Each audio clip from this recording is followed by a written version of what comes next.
వీళ్ళైతే విరమించుకోరు, మొండి వాళ్ళు తెగించి ఉన్నారు. ఏదైనా సరే చెల్లుతుంది, మాది గవర్నమెంట్. ఒకటి మనం చెప్తాం ఏంటంటే they forgotten that they are the custodians of this AP government, AP lands. Protect చేసిన వాళ్ళే కంచే చేయని వేసే మాదిరిగా ఉందన్నమాట.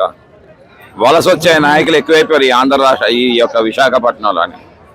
విశాఖపట్నం ప్రైమ్ ల్యాండ్స్, గీతం దగ్గర ల్యాండ్ ఒక గజం 1,50,000 రూపాయలు, 55 ఎకరాలు వీళ్ళకి ఇద్దామని చెప్పేసి చేస్తా ఉన్నారు. 97 బిఫోర్ కూడా 74 acres ఆఫ్ ల్యాండ్ కబ్జా చేశారు మూర్తి గారు, గోల్డ్ స్పాట్ మూర్తి. అసలు కొన్నది 20 ఎకరాలే. అప్పుడు కూడా ఈ చంద్రబాబు నాయుడు వచ్చి అప్పనంగా 74 ఎకరాల భూమిని రెగ్యులరైజ్ చేశాడు అన్నమాట. అసైన్ ల్యాండ్స్ ని, ఎస్సీలు భూములనేమో అసైన్ ల్యాండ్స్ ని రెగ్యులరైజ్ చేశారు. అసలు రెగ్యులరైజ్ చేసే పద్ధతే లేదన్నమాట ఈ గవర్నమెంట్ రాజ్యాంగంలో అన్నమాట ఎస్సీలకు ఇచ్చిన భూమిని. అలాగనే ఇప్పుడేమో ఈ 55 ఎకరాలు, 54 ఎకరాల 79 సెంట్ల భూమిని రెగ్యులరైజ్ చేద్దామని చూస్తా ఉన్నారన్నమాట.